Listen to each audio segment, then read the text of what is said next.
So when we are talking about addressing ecosystem services from an interview-based approach, I think first we have to be clear about we are not addressing the identification of ecosystem services in a scientific way, but in terms of perception of ecosystem services, because the population we want to interview is not expert, so they will talk about their perception about ecosystem services.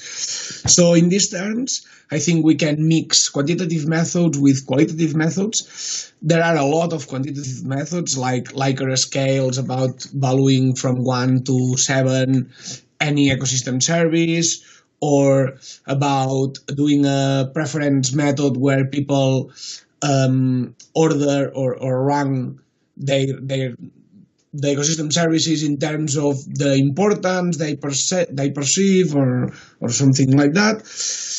Another more quantitative methods like willingness to pay for some ecosystem services, or another methods like public participation GIS, when people identify ecosystem services on a map. All these could be quantitative methods, but besides, there are all the qualitative methods where you are doing face-to-face interviews, about asking people about what they think about ecosystem services or what they perceive, and then these more qualitative interviews should be analyzed with a qualitative data system, and so it's not. But it not depend. There are some things that are common in quantitative and qualitative method. That is, one is the if you decide to do face-to-face interviews, that is with one person alone, or if you decide to use focus groups. Focus groups are more interesting because your values and the perceptions of the people are deliberative. So people are constructing knowledge and opinion depending on the opinion and the perception of the other people on the group, so that is the discussion and the process is more interesting, I think. But when you are doing face-to-face, you are more interested in utilitarian values of the ecosystem services, so individual values.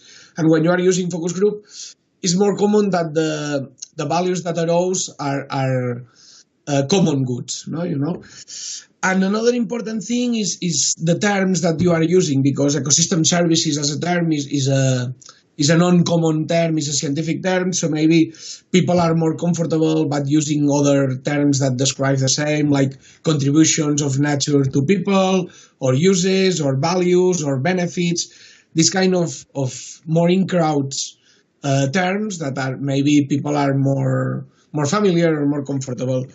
And I think it's also important using support material like pictures that represents these ecosystem services that you want to evaluate, or that you want to identify, or maps, or these kind of things. And another important thing is the sampling methods that you use.